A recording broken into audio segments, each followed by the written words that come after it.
We're gonna dive into music and sound design. There's a couple of different ways that you can use music to help drive a story.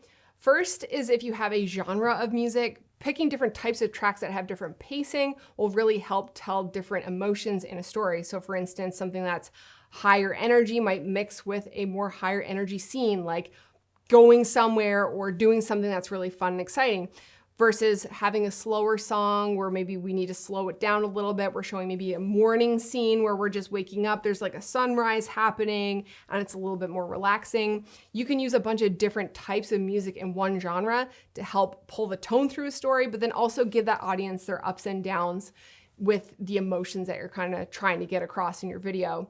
The second thing you want to keep in mind when you're using music with your videos is that if you have dialogue, say if you're like vlogging or you're doing a tutorial and you have an underlying music track there, you want to make sure that that music track is not too loud and that it's not competing with your voiceover.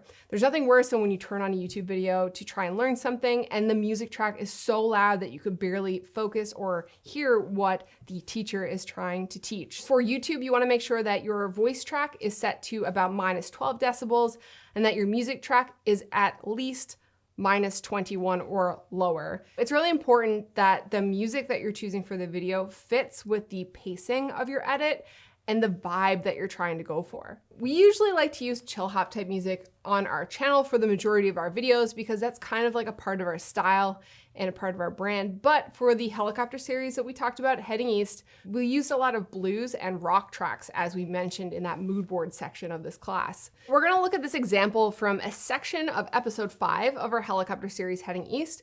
As I mentioned, we already built out this playlist, so I'm picking songs from the playlist that match the mood board and the vibe that we're going for. And I also want to make sure that in the edit, we're including sounds that you would normally hear in a scenario where we are, and then also amplifying some of these moving camera transitions with whooshes and things like that, just to amplify that edit. We have the edit finished here, the sound design is done, it's all mixed, but we're just going to break it down. I'm going to show you how some of these sound effects and diegetic sounds help bring the story across. So here's the edit.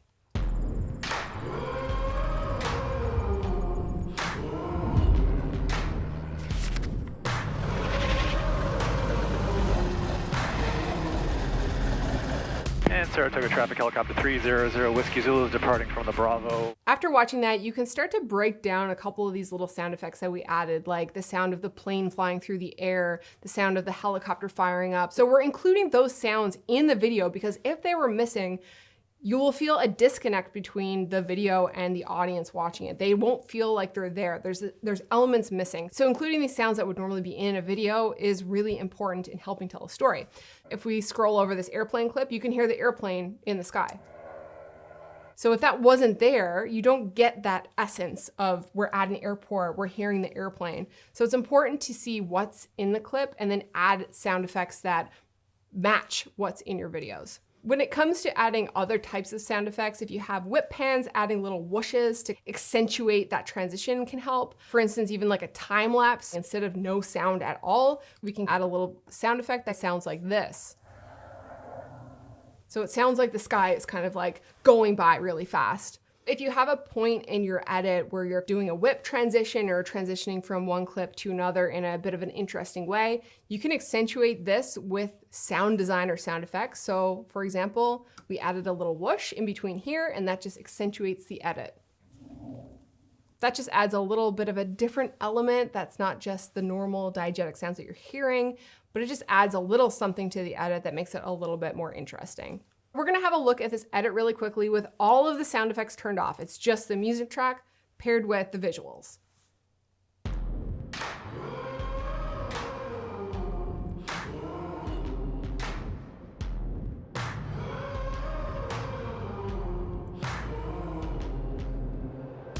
I mean, it is a great track, but I like that track a lot. But you're missing that element. You're missing the firing up of the helicopter and hearing the airplane going across. So it really does make a difference having those sound effects included. When we're looking at reworking that old project, sometimes it's best to actually just strip all the music that you had out and kind of start fresh. So we're looking at our mood board, we kind of have our edit done, we're gonna look at it, and now we're gonna analyze what better music choices can I make for this edit? Where can I include diegetic sounds or sounds that we're hearing in the video clips? Trees rustling, airplanes flying by, footsteps. And then how can we mix that with a proper music track that evokes an emotion to just bring that edit to the next level? Don't be afraid to try a bunch of different tracks as well. Sometimes when you're listening to your playlist, you'll think like, oh my gosh, this is the song, it's so good.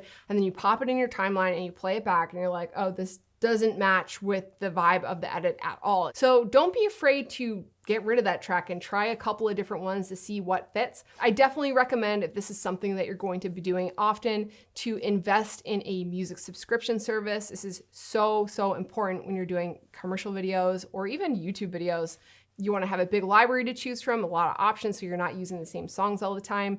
Then you have options also to just pull different types of tracks for different kinds of stories. I have a number of different resources that I lean on heavily when it comes to making videos. In terms of music, MusicBed is one of my favorites. They have a lot of high quality tracks. Epidemic Sound is another one. They have a lot of really great chill hop music. They also include stems, so you can grab the instrumental, the melody, the drums just from your chosen track. So you can use elements of different kinds of songs to help kind of build up a story. And they also include sound effects too, which is super helpful to have. As we mentioned, sound design is so important. So having that there as a little library moment is helpful. Premiumbeat.com is another one that I like to use if I'm doing commercial jobs for people where I need maybe a different style of music license that kind of covers me for a different variety of platforms. So that's another really great one. That's kind of 3 places that I lean on heavily: MusicBed, Epidemic Sound, and Premiumbeat.com. So we have our edit completed, the music is in, the sound design is in, we pretty much have a video. Now we really need to polish it off with color grading. So in the next lesson, we're gonna walk through color grading, a little bit of the basics of the Lumetri color panel, and then how to deal with log footage, which can be very confusing. So stay tuned for that.